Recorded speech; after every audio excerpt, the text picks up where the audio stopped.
Hi, this is Luana Rubin from Equilter, and we're back with part 2 of our video interview with Jacqueline. And I would like to ask you about your color palette. You have the most incredible color palette and jewel tones, and the way that you work with color, of course, is what you're famous for. That's part of what you're famous for. So tell us about what we have here. Okay, I can do that. I love to work with the 24 rainbow colors. I think every color adds something to it. And what I do, when I started with my first rainbow quilt, I had a beautiful yellow and I want to have something in contrast.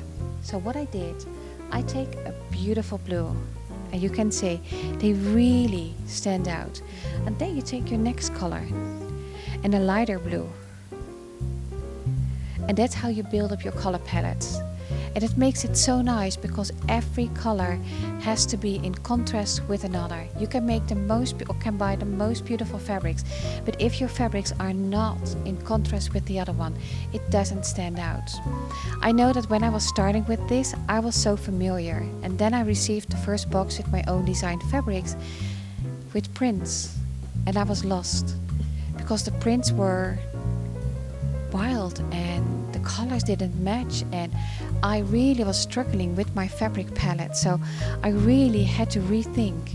But this is so easy to work with, and I really like it. We do have beautiful fabrics here, and it's a joy to play with. So I have brought a challenge for you, Jacqueline. And that challenge is, there is a color which maybe a year or two ago people said, "Oh, I could never work with that color."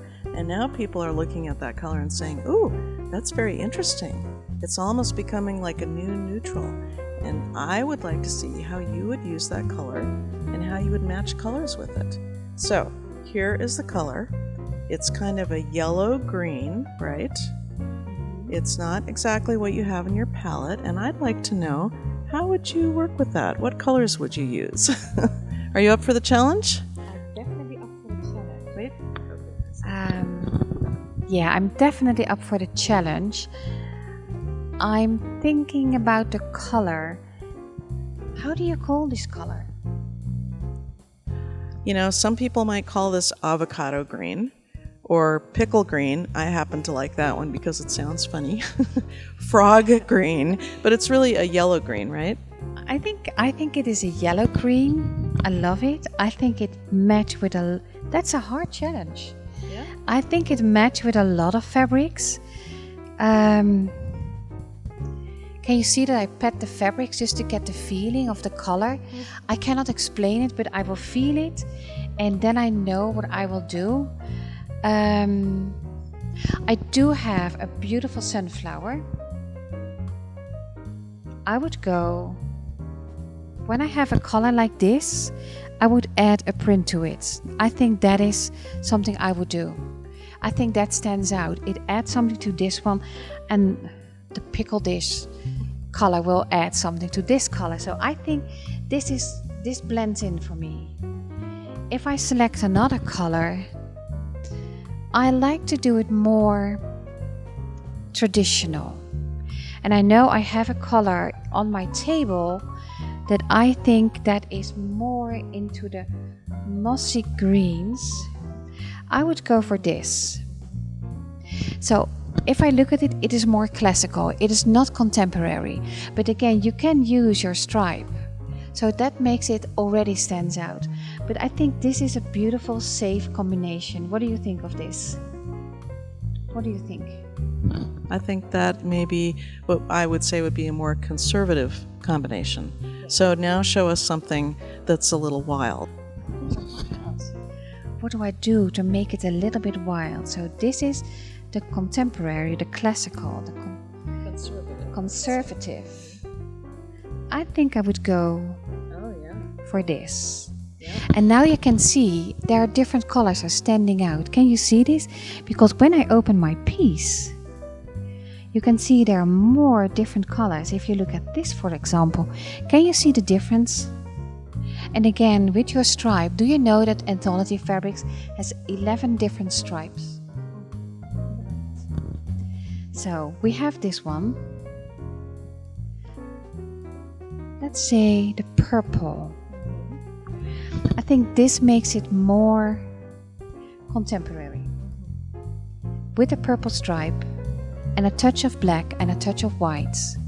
I think this would be my favorite combination. Compared to this, I don't know. I love them both. What do you think?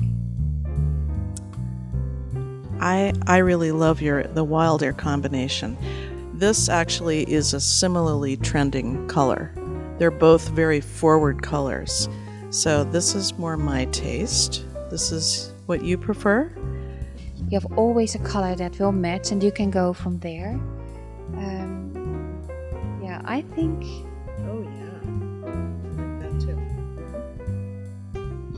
And that's what I like about the multicolored fabrics.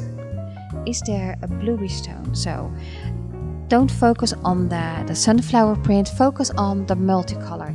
So you can see if you have a multicolored print with a turquoise, with a pickle dish color, that it really makes a difference. And if we take this one out, add this one in, a little touch of purple, I can live with this. What do you think? What do you think? I think we like this, don't we? Well, you are known for your embellishments, and I wonder if you could give us some advice about how to use embellishments on quilts. I certainly can do that. But the first thing what I want to say, I started in 2009 with embellishments, and I was absolutely sure when I use my hot fix tool that I will burn a hole in my quilt. So I use it on the label, and I think it turns out very nice. So I started from that moment embellishing my quilts. And as you can see, I have one of the quilts in front of me. This one is Lady of the Lake, and as you can see, I stay always very close to the color of the fabrics. It has to add something to the quilt, not overrule. And as you can see, I make small tiny flowers or small tiny clusters, and not too much, but just enough to say that, oh my god, that is very nice, I can do that too. And yes, you can do that too. And the reason, it's only a lot of work. I like it. I do it in the evenings or when I have my jet lag. So I always do that when I have the time.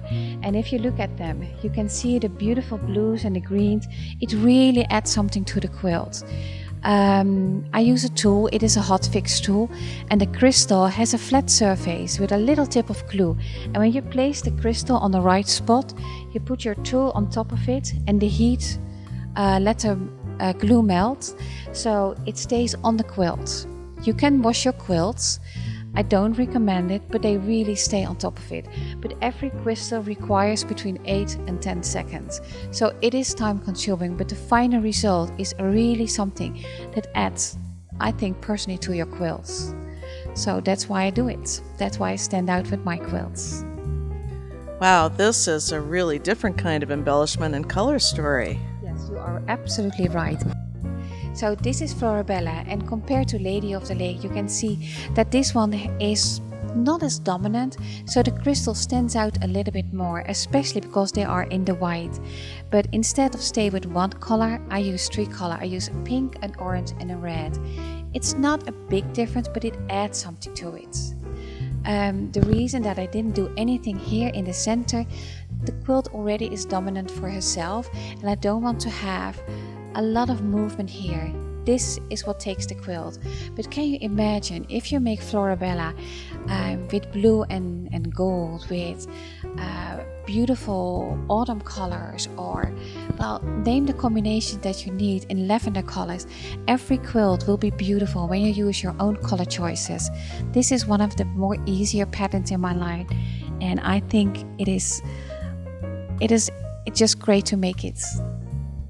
Well, embellishments have become so important for show quilts. We see a lot of the prize-winning quilts with embellishments. Can you give some advice about using embellishments for a show quilt? Yeah, I can. I have to say I am not a huge expert because I always use the same size. It is the 14 No, the 16SS or the 4mm. But I think in my kind of spikes, in my flying geese, they add something to it. And again, I always stay very close to the color of my fabrics. But some of the colors from my crystals, they blend beautiful in another color tone. So for me, I use 16 or 17 different colors in my 24 fabrics. I use quality crystals. You can buy the cheaper one and you think in a package they look the same. But I can tell you, it is the same amount of work. But when you see the final or the end result, they don't sparkle, and that's what you want. You want to stand out in the crowd with your beautiful quilt. So when you want to do this, when you want to embellish your quilt, it's not only that you invest in beautiful cottons for a beautiful quality, but also in a crystal that stands out on their own because of their quality and the facet. Because if you have a crystal with facet, it really catches the lights, and that's what you want. Well, I'd like to thank you so much for taking time to come and teach the workshop here, but also to speak to our fans and friends out there who maybe weren't able to attend the workshop. And we're discussing having Jacqueline come back in 2021. So for those of you who wish that you were here, we wish you were here too, and we hope that we'll see you in 2021. Thank you very much. Thank you. Thank you very much. I had a wonderful time here. It was a pleasure to teach in this beautiful space, and I had a wonderful time. And do you know that they have tours in the warehouse? You won't miss that the next time. So come and join us next time.